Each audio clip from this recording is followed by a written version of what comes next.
Hello students, welcome to study your maths academy. Time and work के set 4 के साथ हम आपके सामने आ चुके हैं। आज हमने कुछ एडवांस लेवल के प्रश्नों को लिया है जो हाल ही में एसएससी की परीक्षाओं में पूछे गए थे। तो चलिए शुरू करते हैं हमारे पहले क्वेश्चन से। हमारा पहला क्वेश्चन यहाँ पर दिया हुआ है कि D1 और D2 एक साथ मिलकर किसी कार्य को 16 दिन में पूरा कर सकते हैं। यदि D2 और D3 एक साथ मिलकर उसी कार्य को 24 दिन में पूरा कर सकते हैं, जबकि D3 और D1 एक साथ मिलकर उस कार्य को 48 दिन में पूरा कर सकते हैं। सभी तीनों एक साथ काम करते हुए कार्य के 5/6 हिस्से को कितने दिन में पूरा कर सकेंगे। तो दोस्तों यहाँ पर D1 D2 एक साथ कार्य कर रहे हैं, D2 D3 एक साथ कार्य कर रहे हैं और D3 और D1 एक साथ कार्य कर रहे हैं, अर्थात दो व्यक्ति एक साथ कार्य करते हैं। और हमसे यहाँ पर यह पूछा जा रहा है कि कार्य के 5/6 हिस्से को तीनों एक साथ यदि मिल जाएं तो कार्य कितने दिनों में पूरा हो सकता है। तो बहुत ही सिंपल वे में इसको सॉल्व करेंगे हम कि यहाँ पर D1 और D2 इसको हम यहाँ पर सबसे पहले लिख लेते हैं कि D1 और D2 एक कार्य को कितने दिनों में करते हैं दोस्तों, 16 दिनों में करते हैं। अब ठीक इसी प्रकार क्रम में अगला कौन है, क्रम में अगला है D2 और D3 जो कार्य कितने दिनों में कर रहे हैं दोस्तों, 24 दिनों में कर रहे हैं। अब ठीक इसी प्रकार अगला क्रम में है D3 और D1 जो कार्य कितने दिनों में कर रहे हैं दोस्तों, यह कार्य कर रहे हैं 48 दिनों में। अब तीनों संख्या हमें पता है दोस्तों, तो हम तीनों का निकालेंगे LCM। चलिए LCM निकाल लेते हैं। तो LCM कौन सी संख्या होती है दोस्तों, जो तीनों के टेबल में आती हो। तो ऐसी कॉमन संख्या है दोस्तों 48 जो तीनों के टेबल में आती है। 16 तिया 48, 24 दूनी 48 और 48 एकम 48। तो ये आ गई दोनों दोस्तों इन सभी की कार्य क्षमता है, परंतु ये दोनों दो हैं तो हमें सिंपली इसमें एक एक की कार्य क्षमता निकालना होगा। वह हम कैसे निकालेंगे, यहाँ पर 3 और 2 5 और 1 6, टोटल यहाँ पर कितना हो रहा है दोस्तों, 6 हो रहा है। 3 और 2 5 और 1 6, और इस 6 में यदि हम 2 का भाग दें तो सिंपली एक एक की कार्य क्षमता यहाँ पर निकल जाएगी। तो जब 2 से हम 6 को भाग देंगे तो यहाँ पर कितना बचेगा दोस्तों, यहाँ बचेगा 3। अब सिंपली हमसे क्या पूछा गया है कि यदि सभी तीनों एक साथ काम करते हुए कार्य के 5/6 हिस्से को कितने दिन में पूरा कर पाएंगे। तो ये रहा दोस्तों टोटल कार्य 48। अब इसका सबसे पहले हम 5/6 निकालेंगे। तो 48 का 5/6 कितना हो जाएगा दोस्तों, तो 6 एकम 6, 6 8 48, और जब 8 का गुणा इस 5 में करेंगे तो यहाँ पर कितना हो जाएगा दोस्तों, 8 पना 40। तो यहाँ पर 5/6 कार्य कितना है, 40 हो गया दोस्तों। अब सिंपली हम क्या करेंगे कि यहाँ तीनों एक साथ कार्य कर रहे हैं, तो तीनों की जो कार्य क्षमता है वह कितनी है निकाले हैं दोस्तों, हमने 3 निकाले हैं। तो इसमें हमें 3 का भाग देना है, परंतु ऑप्शन में आंसर यही दिखाई दे रहा है दोस्तों 40/3। तो बिल्कुल यही हमारा करेक्ट आंसर हो जाएगा। 40/3 इस प्रश्न का बिल्कुल करेक्ट आंसर होगा। यदि तीनों एक साथ काम करें तो कार्य के 5/6 हिस्से को वे 40/3 दिनों में पूरा कर सकते हैं।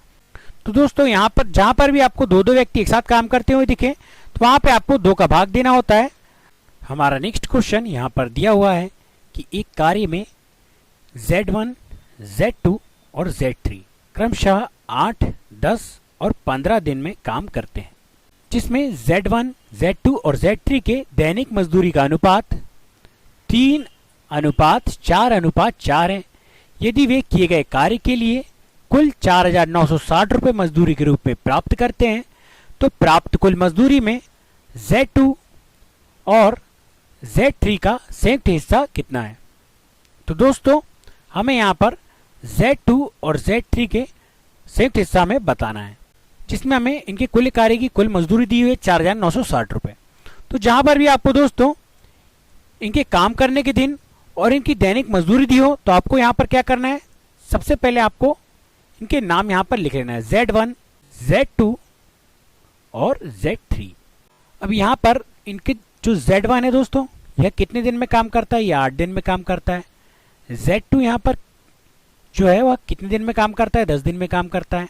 और Z3 जो है वह काम कितने दिन में करता है, 15 दिन में करता है। इसको आपको यहाँ पर लिख लेना है। अब सिंपली इनकी जो मजदूरी है उनकी मजदूरी को आपको इनके नीचे लिखना है। तो Z1 की मजदूरी है 3, Z2 की मजदूरी है 4 और इसके पश्चात Z3 की मजदूरी भी 4 है। अब सिंपली हमें क्या करना है दोस्तों कि जो इनके अनुपात जो दिया है दैनिक मजदूरी का इसमें हमें इनके कार्य करने के दिन का गुणा करना है। तो चलिए यहाँ पर गुणा कर लेते हैं। तो 8 का जब हम 3 में गुणा करेंगे तो 8 × कितना हो जाएगा दोस्तों, 8 हो जाएगा 24। अब ठीक इसी प्रकार 10 का गुणा इस 40 में कर लेते हैं तो 10 चौके कितना हो जाएगा दोस्तों, 10 चौके हो जाएगा 40। और ठीक इसी प्रकार 15 गुणा जब इस 4 में करेंगे तो 15 चौके कितना हो जाएगा दोस्तों, 15 चौके हो जाएगा 60। अब चूंकि यहाँ पर संख्याएं कट रही है दोस्तों तो इन्हें हम काट लेते हैं। तो सबसे पहले इन्हें 4 से काटते हैं। तो 6 चौके 24, 10 चौके 40 और यहाँ पर आ जाएगा 15 चौके 60। अब संख्याएं और नहीं कट सकती दोस्तों, तो ये उनका कुल मिलाकर अनुपात हो चुका है दोस्तों 6:10:15। अब यहाँ पर जो उनकी जो कुल मजदूरी हमें कितनी दी है दोस्तों रुपए में, उनकी कुल मजदूरी हमें दी है 4,960 रुपए। और जब हम इसका टोटल का गुणा करेंगे, मजदूरी का जो अनुपात है हमारा, इसका हम यहाँ पर टोटल कर लेते हैं। तो 15, 10, 25 और 6 कितना हो जाएगा दोस्तों, 25 और 6 31 हो जाएगा। तो यहाँ पर 31 की वैल्यू यहाँ पर कितनी दी है दोस्तों, 4,960 रुपए। अर्थात कुल मजदूरी जो है रुपए में 4,960 है और संख्या में अनुपात में 31 है। तो इसको हम यहाँ पर लिख लेते हैं कि 4,960 जो अनुपात में कितनी है दोस्तों, 31 है। और हमसे यहाँ पर क्या पूछा जा रहा है कि प्राप्त कुल मजदूरी में Z2 और Z3 का संयुक्त हिस्सा। तो यहाँ पर Z2 जो है उसका अनुपात है 10 का और Z3 का अनुपात है 15 का। और इन दोनों को यदि हम टोटल करें तो यहाँ पर कितना हो जाता है दोस्तों, 10 और 15 25। तो सिंपली इसमें 25 का गुणा कर लेना है। अब इसे काट लेते हैं दोस्तों। तो 31 से जब हम इस 496 को डिवाइड करेंगे तो यह कितनी बार में कट जाएगा, यह कट जाएगा 160 बार में। कितनी बार में कट जाएगा दोस्तों, 160 बार में यह कट जाएगा। अब हमारे पास यहाँ पर कितना बचा दोस्तों, हमारे पास बच गया 160 गुणा 25। तो जब हम इस 160 में इस 25 का गुणा करेंगे तो हमें आंसर प्राप्त हो जाएगा। तो चलिए गुणा कर लेते हैं। तो यहाँ पर जब हमने 160 का गुणा इस 25 में किया तो यहाँ पर हमें कितना प्राप्त हो गया दोस्तों, हमें प्राप्त हो गया 4000। और यही 4000 हमारा आंसर हो जाएगा दोस्तों। इस प्रकार हमारा ऑप्शन सी बिल्कुल करेक्ट हो जाएगा। तो बहुत ही सिंपल हमने इस सवाल को सॉल्व किया दोस्तों। आइए एक बार फिर से देख लेते हैं कि यहाँ पर सबसे पहले जो इनके कार्य करने के दिन दिए थे हमने यहाँ पर वह लिख लिया। इसके पश्चात जो इनकी दैनिक मजदूरी का अनुपात दिया था हमने वह लिखा और इनका आपस में गुणा किया। तो हमें 6, 10 और 15 अनुपात प्राप्त हुए इन तीनों के। और इनकी जब मजदूरी का हमने टोटल किया अनुपात में तो इनका अनुपात मजदूरी में टोटल कितना हुआ दोस्तों, 31। और संख्या में पास टोटल था 4,960 रुपए। तो यहाँ पर 31 की वैल्यू होगी 4,960 और हमसे पूछा गया था Z2 और Z3 का संयुक्त हिस्सा। तो Z2 का जो हिस्सा था 10 का था और Z3 का हिस्सा था 15 का। तो जो टोटल हो गया दोस्तों 25। तो 25 की वैल्यू हमने यहाँ पर निकाल लिए और हमें आंसर प्राप्त हो गया 4000। तो इस प्रकार आप बहुत इजी वे में इस प्रकार के प्रश्नों को हल कर सकते हैं। चलिए बढ़ते हैं हमारे नेक्स्ट क्वेश्चन की तरफ। हमारा नेक्स्ट क्वेश्चन हमें यहाँ पर दिया हुआ है कि प्रिया और रिया एक साथ किसी प्रोजेक्ट को 26 दिनों में पूरा कर सकती हैं। प्रिया अकेले इस प्रोजेक्ट को 78 दिनों में पूरा कर सकती है। उन्होंने एक साथ प्रोजेक्ट शुरू किया लेकिन प्रिया ने 12 दिनों के बाद प्रोजेक्ट छोड़ दिया। तो रिया शेष प्रोजेक्ट कितने दिनों में पूरा कर सकती है। तो दोस्तों यहां पर प्रिया और रिया दो लोग हैं जिनमें दोनों ने साथ कार्य करते हुए कार्य 26 दिनों में पूरा कर सकती हैं। और यदि प्रिया अकेले ही उस कार्य को करे तो उसे 78 दिन का समय लगता है। अब यदि उन्होंने एक साथ कार्य शुरू किया परंतु जो प्रिया थी उसने 12 दिन बाद काम छोड़ दिया तो रिया शेष प्रोजेक्ट को कितने दिनों में पूरा करेगी हमें बताना है। तो बहुत ही सिंपल सवाल है दोस्तों। तो यहाँ पर प्रिया के लिए हम P का प्रयोग करेंगे और रिया के लिए हम R का प्रयोग करेंगे। तो यहाँ पर P अर्थात प्रिया प्लस R बराबर रिया। जब दोनों साथ मिलकर कार्य करते हैं तो कार्य कितने दिनों में हो जाता है, 26 दिनों में हो जाता है। अब यदि प्रिया अकेले कार्य करे तो उसे कितना समय लगता है दोस्तों। प्रिया यदि अकेले कार्य करती है तो उसे 78 दिन का समय लगता है। अब दो संख्या हमारे सामने आ चुकी है दोस्तों। तो चलिए इनका एलसीएम निकाल लेते हैं। तो 26 और 78 का एलसीएम होता है दोस्तों 156। अब 26 के टेबल में 156 कितनी बार में आता है दोस्तों, तो 6 बार में 156 आता है। अब ठीक इसी प्रकार 78 के टेबल में 156 कितनी बार में आता है, तो 2 बार में आता है। अब यहाँ पर हमसे क्या कहा गया है दोस्तों कि उन्होंने एक साथ प्रोजेक्ट शुरू किया लेकिन 12 दिन बाद प्रिया प्रोजेक्ट छोड़ देती है। तो यहाँ पर सबसे पहले क्या हुआ है दोस्तों 156 हमारा यहाँ पर कुल कार्य हो गया। और प्रिया और रिया की जो कुल कार्य क्षमता है वो 6 की हो गई और प्रिया की यहाँ पर कार्य क्षमता है 2 की। अब यहाँ पर दोस्तों प्रिया ने 12 दिन बाद काम छोड़ दिया, तो 12 दिन तो दोनों ने साथ में यहाँ पर काम किया है दोस्तों। तो दोनों की संयुक्त कार्य क्षमता कितनी है यहाँ पर 6 की दोनों की संयुक्त कार्य क्षमता है। तो इसमें हम 6 का गुणा करते हैं क्योंकि दोनों ने साथ काम किया है। तो 12 छिंग कितना होता है दोस्तों, 12 छिंग होता है 72। अब सिंपली हमें इस कुल कार्य में से ये जो कार्य है दोस्तों जो 12 दिन में किए गए इसे घटा लेना है। तो 156 माइनस 72, तो यहाँ पर कितना आ जाएगा दोस्तों, यहाँ पर आ जाएगा 84। कितना आ जाएगा दोस्तों, 84। तो 84 काम अभी शेष है। तो ये जो 84 काम शेष है दोस्तों यह करना है रिया को, और रिया इस काम को कितने दिनों में करेगी हमें बताना है। तो यहाँ पर तो रिया की कार्य क्षमता हमें नहीं पता है दोस्तों, तो चलिए रिया की कार्य क्षमता हम निकाल लेते हैं। तो रिया की कार्य क्षमता हम निकालने के लिए क्या करेंगे कि यहाँ पर प्रिया प्लस रिया दोनों की कुल कार्य क्षमता कितनी है दोस्तों, दोनों की कुल कार्य क्षमता है 6 की, जिसमें प्रिया की कार्य क्षमता हमें पता है कितनी है 2 की, परंतु रिया की कार्य क्षमता हमें नहीं पता है और टोटल कार्य क्षमता है 6 की। तो यहाँ पर हम r को यहीं पर रहने देंगे और 6 के बाजू में जब हम इस 2 का पक्षांतर करेंगे तो यहाँ पर यह आकर माइनस में हो जाएगा। तो 6 में से 2 जाएगा तो बचेगा 4। तो रिया की कार्य क्षमता यहाँ पर आ चुकी है दोस्तों, कितनी आ गई 4।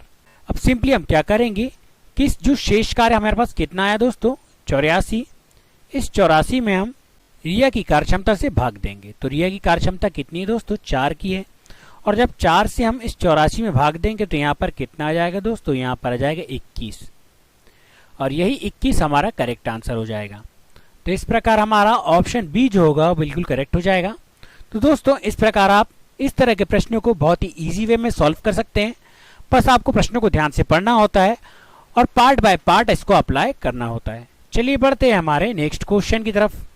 हमारा नेक्स्ट क्वेश्चन यहाँ पर दिया हुआ है कि P और Q अलग अलग काम करके एक काम को 12 और 18 दिनों में पूरा कर सकते हैं, लेकिन वे एक दिन छोड़कर काम करते हैं, अर्थात एक दिन P काम करता है और एक दिन Q काम करता है, और P पहले दिन ही काम शुरू करता है, अर्थात काम की शुरुआत जो है कौन करता है दोस्तों, P करता है।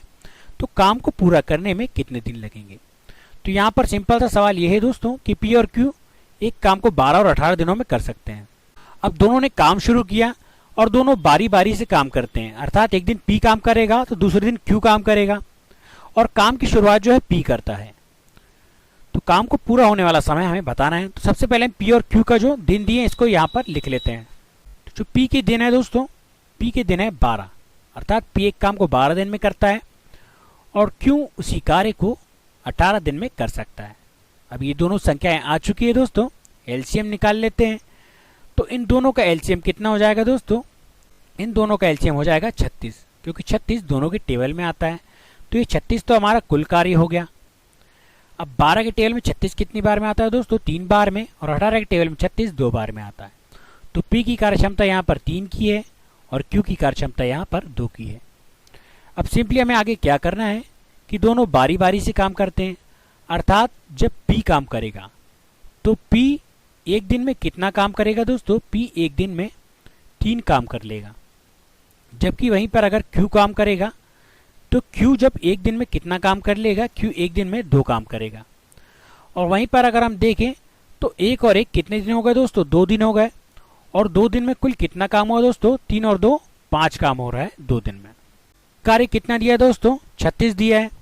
तो हम इसमें ऐसी संख्या का गुणा करेंगे कि जो 36 से आगे न बढ़े। तो 5 25, 5 6 30, 5 7 35। तो हम इसमें यदि 7 का गुणा करें तो दोनों पक्षों में हम 7 का गुणा कर लेते हैं। तो 7 दूनी यहाँ पर कितना हो जाएगा दोस्तों, 7 दूनी हो जाएगा 14। और ठीक इसी प्रकार यहाँ पर यदि हम 7 का गुणा करें तो यहाँ पर कितना होता है दोस्तों, 7 पाना 35। तो 14 दिन में यहाँ पर 35 काम हो जा रहा है, और अभी भी एक काम शेष बचा है दोस्तों। 14 दिन में 35 काम हुआ है और एक काम अभी हमारे पास शेष बचा है। तो इस एक काम को कौन करेगा दोस्तों, जो काम की शुरुआत कर रहा है। तो काम की शुरुआत किसने किया, P ने किया। तो यहाँ पर P एक दिन में 3 कार्य कर सकता है, परंतु जरूरत कितने की दोस्तों, 1 की जरूरत है। तो यहाँ पर कितना आ जाएगा दोस्तों, उसे 1/3 काम करना पड़ेगा। और यदि हम इसको टोटल करें तो यहाँ पर कितना हो जाएगा दोस्तों, 14 सही 1/3, ये आंसर हो जाएगा। और यही हमारा बिल्कुल करेक्ट आंसर हो जाएगा। तो इस प्रकार हमारा ऑप्शन सी जो होगा वह बिल्कुल करेक्ट हो जाएगा। यहाँ पर पी और क्यू जब काम करेंगे तो काम को पूरा होने में 14 दिन का समय लगेगा। तो इस प्रकार आप बहुत ही इजी वे में इस मेथड के माध्यम से सवालों को बहुत ही सही ढंग से हल कर सकते हैं। चलिए बढ़ते हैं हमारे नेक्स्ट क्वेश्चन की तरफ। हमारा नेक्स्ट क्वेश्चन यहाँ पर दिया हुआ है कि पी अकेले किसी काम को 3 घंटों में पूरा कर सकता है और क्यू अकेले उसी काम को 6 घंटे में पूरा कर सकता है। यदि वे दोनों साथ मिलकर उस काम को करें तो x मिनट में पूरा कर सकते हैं। तो x का मान ज्ञात कीजिए। अर्थात दोस्तों हमें यहाँ पर x की वैल्यू निकालना है।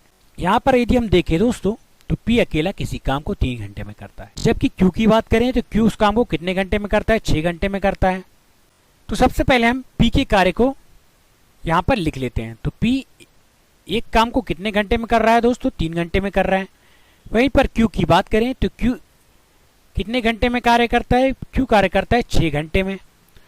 अब ये दो संख्या हमारे सामने आ चुकी है दोस्तों, इनका निकालेंगे हम एलसीएम। तो एलसीएम कौन सी संख्या होंगी दोस्तों, जो दोनों की टेबल में आती हो। तो ऐसी संख्या है दोस्तों 6 जो दोनों के टेबल में आती है। 3 दूनी 6 और 6 एकम 6। पी की कार्यक्षमता यहाँ पर आ गई 2 की और क्यू की कार्यक्षमता यहाँ पर आ गई 1 की। अब यहाँ पर हमसे कहा गया है कि वे दोनों साथ मिलकर काम करते हैं तो वह कार्य x मिनट में पूरा कर लेते हैं। तो यहाँ पर कुल कार्य कितना है दोस्तों, कुल कार्य 6 का और उनकी कार्यक्षमता कितनी है दोस्तों, 2 और 1। कितना हो गया दोस्तों, 2 और 1 3 हो गया। तो उनकी कुल कार्यक्षमता से हमें कुल कार्य को भाग देना होगा। तो दोस्तों यहाँ पर भाग देते हैं, 3 एकम 3 और 3 दूनी 6। तो यहाँ पर हमें कितना प्राप्त हो गया दोस्तों, 2 प्राप्त हो गया। परंतु ये 2 घंटे हैं न कि मिनट, क्योंकि हमें आंसर जो ऑप्शन दिए हैं वह हमें मिनट में दिए दोस्तों। तो हमें इस 2 घंटे को भी मिनट में कन्वर्ट करना होगा। तो 2 घंटे को मिनट में कैसे कन्वर्ट करेंगे कि यहाँ पर 2 में हम 60 का गुणा करेंगे। अब 60 का गुणा क्यों करेंगे दोस्तों, 1 घंटे में कुल कितने मिनट होते हैं दोस्तों, 1 घंटे में होते हैं 60 मिनट। तो 2 घंटे में कितने होंगे दोस्तों, इसलिए हम 60 का गुणा इस 2 घंटे में करे लेंगे।